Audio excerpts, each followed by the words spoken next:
बदमस्त हाथी मशरक़ वस्ता को रौंदने लगा। गज़ा और लबनान के बाद अब शाम पर हमले शुरू। इसराइली फ़ौजें शाम में दाखिल हो गई।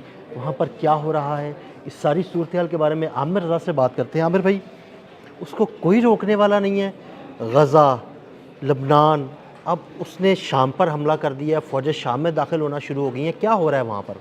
देखिए, पहली बात तो ये है कि ये समझना ज़रूरी है कि अगर नबी अकरम सल्लल्लाहु अलैहि वसल्लम ने फरमाया था कि उनकी हदीस मुबारक के मुताबिक उसका मफ़हूम बयान करने लगा हूँ कि आप पर मगरबी अक़वाम जो हैं भूखे भेड़ियों की तरह जो है वो लपकेंगी और आपको नोचेंगी। इस पर सहाबा कराम ने फरमाया रज़ी अल्लाह अन्हु ने कि क्या हम तादाद में कम होंगे? उन्होंने कहा नहीं, तादाद में तुम बहुत ज़्यादा होगे, लेकिन एक बीमारी होगी वाहन के नाम से, वो तुम पर होगी। उन्होंने कहा जी वाहन क्या है? उन्होंने कहा वाहन है ज़िंदगी से प्यार और मौत से डर। ये है वाहन। मुसलमान का काम क्या था कि ये मौत से नहीं डरता था, उसको पता था कि जिस दिन आनी है उस दिन आ जानी है। ये डर जो है ये हमारे खलीजी ममालिक में दाखिल हुआ और इसने हमारे पूरे के पूरे इस्लामिक कल्चर को बदल के रख दिया। पुरतइश ज़िंदगी, ऊंची ऊंची इमारात। अब हदीस मुबारक पढ़ते चले जाएं तो मुझे समझ आती जाती है कि ये तो हम बड़े करीब आ गए। अब देखें, हदीस में तो ऊंची इमारत का जिक्र भी मौजूद है। जी बिल्कुल। जो हदीस जब्राइल है जिसमें जब्राइल जो हैं वो इंसानी रूप में सामने आते हैं और फिर वो क़यामत की निशानियां जो हैं उसके बारे में पूछते हैं। तो उसमें एक ये भी है कि ऊँट चलाने वाले, नंगे बदन नंगे पाँव वाले बद्दू जो हैं ये आपको ऊंची ऊंची इमारतों बनाने में मुकाबला करते हो। अब आपको बुर्जुल जद्दा और बुर्जुल अरब और बुर्जुल बला बला बला ये सारे आपको नज़र आने शुरू हो जाएंगे। लेकिन इसके साथ साथ शाम के मुतल्लिक बहुत अहम चीज़ें हैं। आपकी अहादीस में शाम के मुतल्लिक नबी अकरम सल्लल्लाहु अलैहि वसल्लम ने इसको फ़जीलत वाली जगह करार दिया हुआ है। इन ममालिक को, जो कि आज का शाम एक मुल्क है, लेकिन अभी आपका लेबनान, आपका फ़लस्तीन, आप ये हमारा इज़राइल, ये भी जगह हमारी है, ये काबज़ हैं यहूदीज़ के ऊपर। ये सारी जगह जो है ये मिलकर शाम बनती है, जो जिसमें ये हमारा सीरिया भी शामिल है। अब यहूदी क्योंकि बहुत ज़्यादा जो है वो रिसर्च करते हैं, पढ़ते हैं, अब उनको पता है कि उनके मसाया ने शाम में आना है। दज्जाल का जो ज़हूर है वो शाम में है और हज़रत ईसा ने भी शाम में ही आना है, लेकिन उससे पहले बहुत सारी जंगें जो हैं होना है। ग्रेटर इसराइल एक बड़ी दज्जाली साजिश है जिसको लीड कर रहा है पिछले 30 साल से नेतन्याहू, जो कि हुक्मरान है इसराइल का। और उसने जो ग्रेटर इसराइल का नक्शा दिया है वो आने वाले अपने मसाया का, यानी उसको हम एंटी क्राइस्ट ही कह सकते हैं, एंटी क्राइस्ट का जो है वो इंतज़ार कर रहा है और बैठा हुआ है। और उसने आहिस्ता आहिस्ता अपने पर फैलाने शुरू किए हैं। देखिए, आज उसने शाम में भी दाखिल हो गया है। अब शाम के शुमाली इलाकों में दाखिल होने का मतलब ये है कि अब उसकी नज़रें जो हैं दमिश्क पर हैं और वो कब्ज़ा करना चाहता है। और ये कब्ज़ा जो है ये एक बड़ी मलहमतुल उज़्मा की निशानियों में से एक निशानी है।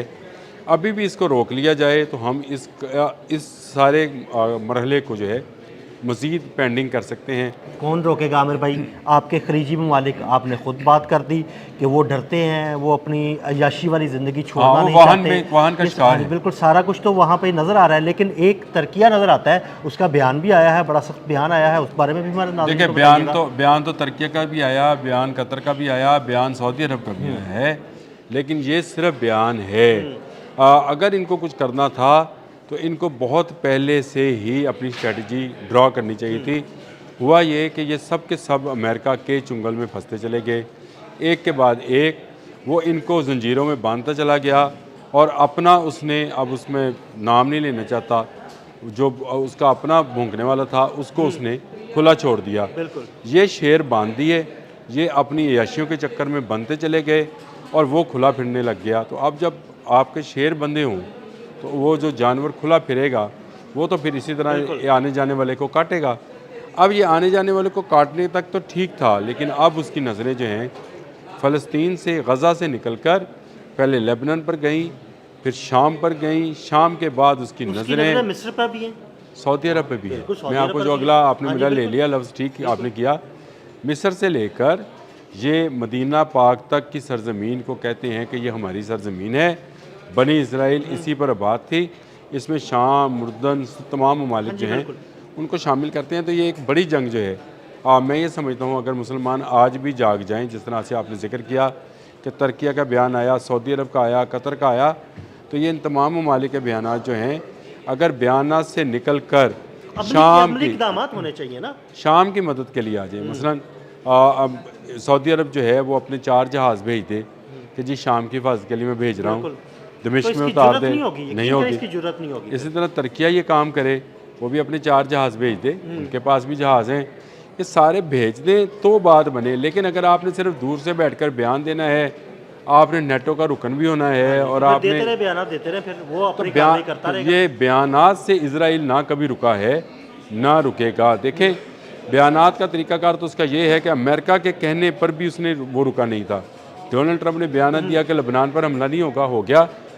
अब लेबनान से क्योंकि ईरान का वास्ता पड़ा, ईरान ने कहा कि लेबनान पर हमला नहीं होगा तो हम माहिदा नहीं करेंगे, उसने अपनी तवज्जो शाम की तरफ उधर रुका और शाम की तरफ शुरू हो गया। अब वो शाम में कत्ल गारतगरी शुरू करेगा, आप इसको यहाँ से रोकेंगे, वो आपने बिल्कुल सही, मेरी भी आपने इस्लाह फरमा दी, मिस्र में दाखिल बिल्कुल वो मिस्र में दाखिल होगा। गज़ा के रास्ते, वो जो रास्ता है मिस्र के साथ मिलने वाला, ये काहरा तक जाएंगे। उसका जो मगरबी रास्ता है वो मिस्र से मिलता है। इन्होंने अपना हेड ऑफिस जो है, ये खैर वो एक नई कहानी है कि दजाल का हेड ऑफिस जो है ये पिरामिड्स में होना है, इन्होंने वहाँ तक जाना है और हमें इकट्ठे होकर इनका मुकाबला करना है।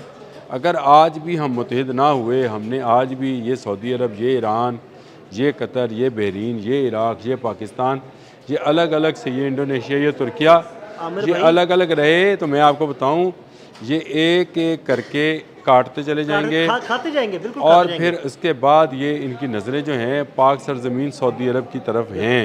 बिल्कुल।